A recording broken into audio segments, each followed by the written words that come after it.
자, 이제부터 자주 질문하는 고민에 대해서 한번 설명을 드리도록 하겠습니다. 아파트는 오르고 빌라는 시간 지나면 떨어진다.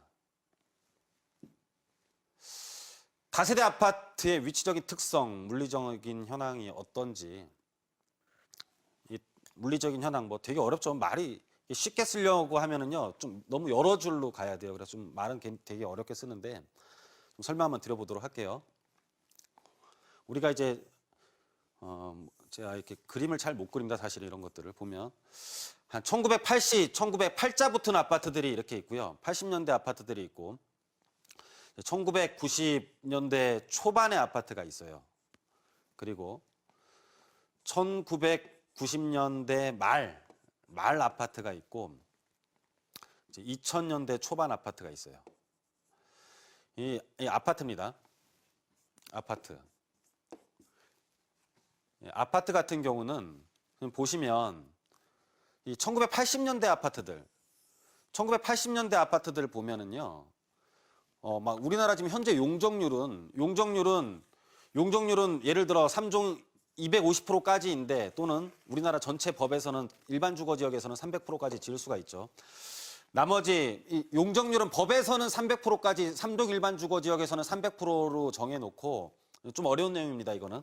그리고 각시 조례로 한계점을 정해놔요. 서울시 같은 경우는 법에서는 300%이지만은 조례에서는 250%. 그리고 조건을 달죠. 조례에서 250%인데 네가 조건을 충족하면 300%로 해주겠다. 그래서 뭐 기부 체납을 한다든지 뭐 조경을 잘 만든다든지 에너지 효율을 잘하면은 300% 이렇게 해줍니다. 여하튼 간에 법에서는 300%뭐 대강 이런 걸 알고 계시고 이 용적률을 왜 말씀드렸냐면 1980년도의 아파트들은 용적률을 잘 활용을 하고 있지 못해요. 그래서 이런 아파트들은 재건축을 합니다. 재건축. 땅을 현재 건물이 잘 활용을 하지 못하니까 잘 활용하는 상태로 바꿔라죠. 1990년대 아파트들은 이게 노태우 정권 때 200만 호 건설이에요. 주택에 대한 양적 공급을 많이 할 때입니다.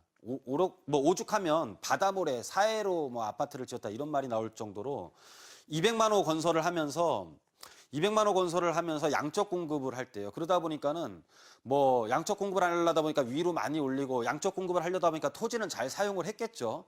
근데 막 빨리 지었다 보니까 주차장이라든지 기반 시설들이 굉장히 좋지를 못해요. 그래서 토지는 잘 활용을 하고 있지만은 기반 시설이나 편의 시설들이 없기 때문에 이런 것들은 다 리모델링 대상이 됩니다. 리모델링 대상이 되고요. 이때 이제 이게 노태우 정권 때고 1990년대 후반 아파트들을 우리가 한번 살펴보면은 현재 용적률보다 플러스 50%에 대한 용적률이 더 많아요. 대부분이. 이게 이제 김영삼 정부 때 인허가를요. 현재 용적률보다 이 50%를 더 줘서 막 개발을 많이 했습니다. 그래서 이게 그때는 좋은 것 같았지만은 지금 돌아보니까 굉장히 난개발이 됐다라고 표현들을 많이 하는데 이때고 이제 김대중 정부 때로 내려오면서 바뀌면서 우리가 미래 가치를 보존해야겠다. 앞으로는 잠재적인 가치를 보호하면서 후세대에는 IMF 같은 것들을 물려주면 안 되겠다라고 해가지고 이때부터 마이너스 50% 용적률이 다시 내려갑니다. 그리고 이때부터는 아파트가 굉장히 좀 잘 지어져요. 그래서 이런 아파트는 재건축, 리모델링, 좀 인기가 없는 아파트. 얘네들은 물리적인 환경은 지금의 아파트와 굉장히 비슷하죠. 그래서 아파트도 이때는 아파트 5년 되면 바꿔야 된다라는 말이 이래서 나온 겁니다. 새로운 변화되는 아파트들이 계속 나와가지고 5년마다 아파트도 5년마다 바꿔야 된다라는 말이 나왔었는데 2000년도가 넘어가면서 그런 말들이 쏙 들어갔죠. 우리 시청자분들 기억하실 겁니다. 자, 그런 것처럼 다세대 주택은 어떤 거냐? 다세대 주택 같은 경우도 옛날에는 지하가 있었어요. 지하가 있고 사생활을 보호하는 것들이 뭐 자동문 이런 게 없었기 때문에 지하가 있고 이때는 그러니까는 담을 쌌죠. 담을 쌓는다는 것은 이 주차에 대한 부분들이 별로 없을 때예요. 자, 요런 다세대 주택들 같은 경우는 사실 지금 거래가 아예 안 돼요. 재건축 같은 경우는 아파트들이 집단적으로 지어졌기 때문에 재건축이라는 걸 할 수가 있지만은 이런 다세대 주택 같은 경우들은 재개발 지역에 포함돼 있지 않으면은 새로 짓기가 굉장히 어렵기 때문에 거래가 안 되고 또는 거래를 하기 위해서는 새로 지을 수 있는 형태로 만들어야 돼요. 무슨 뜻이냐면은 재개발은 아니지만 이렇게 다세대가 쓰지 못하는 그러니까는 지하 있고 주차도 없고 엘리베이터도 없고 이런 다세대들이 모여 있는 것들을 새로 지을 수 있게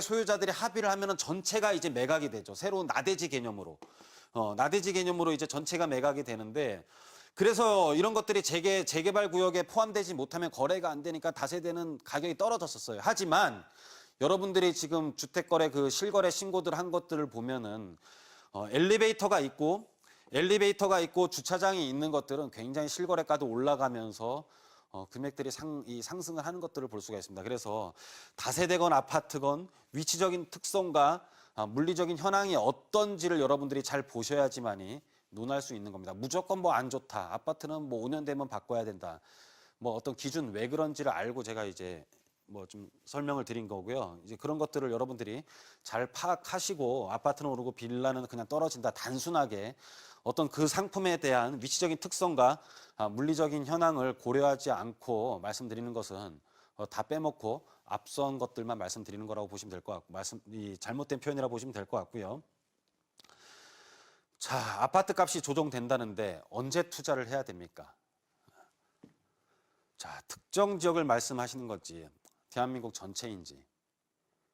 자, 여러분들, 제가 저번에도 이 강의로 이렇게 방송을 진행한 적이 있는데, 그때도 아마 이 비슷한 말씀을 드린 것 같습니다. 여러분들 동영상, 전은성 잘 찾아보시고요. 그때도 말씀드렸습니다. 보유세 인상하면 떨어질 가능성도 있습니다. 떨어질 가능성도 있는데, 거기는 아마 보유세에 대해서 타격을 받는 게 떨어지는 거지, 보유세에 대한 타격을 받지 않는 것은 떨어질 이유가 없죠. 보유세 인상한다고 했을 때 우리가 지금 말하는 보유세는 재산세를 말씀드릴 수도 있지만 사실 더 큰 건 어떤 종합부동산세의 의미를 담고 있는 거고요. 거기에 대한 해당이 안 되는 것들은 오히려 수혜를 받는 부동산이 될 수도 있습니다. 수혜를 받는 부동산은 오히려 가격이 올라갈 수도 있겠죠. 그래서 여러분들이 사시려고 하는 부동산이 과연 어떤 건지, 특정 지역의 어떤 부동산을 말씀을 하시는 건지. 우리 예전에 경기가 굉장히 안 좋을 때, 최근께 아마 IMF를 제외하고 가장 최근은 리먼 브라더스 사태, 서브프라임 모기지론 사태가 터졌을 때 2008년 미국발 금융위기가 왔을 때인데, 그때 보면 사실 대형 아파트 떨어졌지만 소형 아파트 또는 단독 다가구, 대지를 깔고 있는 단독 다가구들은 가격이 굉장히 많이 상승했었습니다. 그래서 여러분들, 부동산이 떨어지고 신문에 좀 안 좋은 기사가 나올 경우에는 혹시 틈새가 있지 않을지 항상 살펴보셔야 됩니다. 다 떨어지면 떨어져서 못하고, 다 오르면 올라서 못하고, 도대체 뭘 언제 하시겠다는 건지 저는 솔직히 그렇게 말씀하시는 분들 보면 제가 참 답답하고, 그런 분들 보면 미래를 준비하고 계실까 이런 생각 또한 들면서 참 측은한 마음이 들 때도 있습니다. 여러분들 자신감 가지시고 남들이 안 할 때 해야지 여러분들 앞서 나갔지 않을까요? 토끼와 거북이처럼 그냥 남들은 막 뛰었는데 토끼라고 생각하시고, 토끼가 쉬고 있을 때 나는 여태까지 못 뛰었다, 거북이라고 생각하시고, 여러분들 토끼 이기려면 멈춰 있을 때 계속 꾸준하게 가는 수밖에 없지 않겠느냐. 그래야 여러분들이 역전을 할 수 있지 않겠냐, 거북이처럼. 여러분들 자산이 토끼처럼 뛸 수 있는 자산이냐? 그거 아니잖아요. 그러면 거북이처럼 꾸준하게 하려면 도대체 어떻게 투자를 해야 되는지 한번 잘 생각해 보셔야 될 것 같습니다. 자, 어떤 아파트 프리미엄이 얼마인데 들어가도 돼요? 프리미엄. 제일 많이 듣는 질문 중에 하나가 위례신도시 프리미엄이 5억인데 들어가도 될까요? 왜 남이 벌은 프리미엄 그렇게 많이 생각하세요? 되게 이상한 게 7억에 프리미엄이 5억 붙으면 되게 비싸다고 생각을 해요. 근데 똑같은 지역에 12억에 분양을 하고 있으면 막 분양을 받으려고 하세요. 이게 좀 약간 행동경제학적인 부분도 들어가고 심리적인 부분도 들어가는데, 일단 남이 5억 버는 게 너무 배가 아픈 거야. 남이 5억 버는 건 너무 배가 아프고 내가 처음 당첨되면 내가 앞으로도 5억이 벌 거라고 생각을 하는 거죠. 무슨 말씀을 드리려고 하는 거냐면 이런 프리미엄은 남이 먼저 시작한 거에 대한 대가일 뿐이고 현재 시점에서 나는 생각을 하시면 될 것 같습니다. 현재 시점에서 현재 가격이 타당한 건지만 보시면 되는 거고 특히나 위례신도시 같은 경우는 분양가 상한제가 적용이 됐던 거예요. 분양가 상한제가 적용이 됐던 도시는 거기에 대한 물건은 사실 파는 사람보다 분양을 받는 사람이 훨씬 더 이득을 보는 구조를 갖고 있었습니다.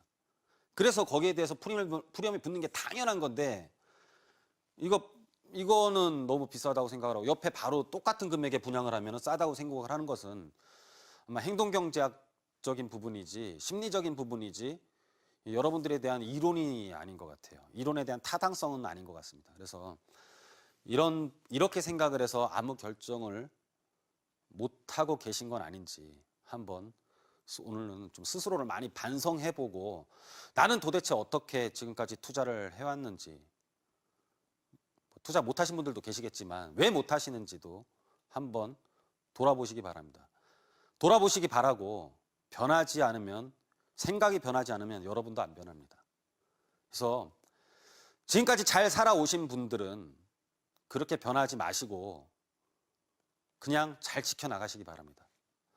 하지만 지금까지 잘 못 살아오셨다면 한번 좀 변해보시는 건 어떨까 한번 제안을 해봅니다. 그래야지만이 여러분들이 잘 살게 변하지 않을까라는 생각을 합니다. 그냥 똑같이 사시겠습니까? 똑같으면 똑같아집니다. 많이 받는 질문이죠. 서울에서 아파트를 분양받으려고 하는데 진짜 그 개포 DH자이 같은 경우 빼고 일반 분양 얼마나 나옵니까? 일반 분양 얼마나 나옵니까 도대체? 안 나옵니다. 거의 없습니다. 한남 뉴타운 3구역 일반 분양 안 나올 수도 있습니다. 위치 너무 좋습니다. 들어가고 싶습니다. 거기에 소유권 확보하고 있지 않으면 못 들어갑니다. 제가 한남 뉴타운 홍보대사가 아니라 도심에 재개발 재건축을 하는 곳은 일반 분양 사실 그렇게 많지가 않습니다. 그래서 여러분들이 분양을 받는 것은 굉장히 어려운 일일 수도 있는 것이고 그리고 서울에 대한 소유권을 갖고 있는 것이 거기에 살 수 있는 권리를 확보하는 것이고 내가 거기를 계속 살 수 있는 나를 지키는 방법 중에 하나라고 생각을 하는 거고 개발지에 들어갈 돈이 없다면 미래에 또 그렇게 될 만한 곳에 확정되진 않지만 가능성이 있는 곳에 한번 문을 두드려 보는 것은 어떤지도 한번 생각을 해봅니다. 자, 투자도 되고 거주할 만한 곳은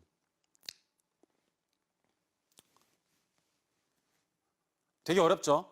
토끼 한 마리도 못 잡으시는데 토끼 도망가면 2마리 토끼 잡으려면 굉장히 어렵습니다. 그래서 투자를 꼭 재건축 재개발에만 포커스를 두지 말고 어떻게 때려 부시는 것만 오른다라고 생각하지 마시고 거기에 대해서 주변에 대한 개발 호재가 있거나 교통망이 개선되거나 또 다른 업무 시설들이 집중되거나 마곡지구 주변이라든지 굉장히 많이 오르지 않습니까? 자, 그런 데들 여러분들 잘 살펴보셔서 투자하시기를 부탁드리겠습니다. 갭 투자할 만한 곳 아직도 갭하고 있습니다. 아마 최근 2, 3년 동안 우리 할머니가 제일 많이 쓰신 영어 단어가 갭인 것 같습니다. 제가 보기에는.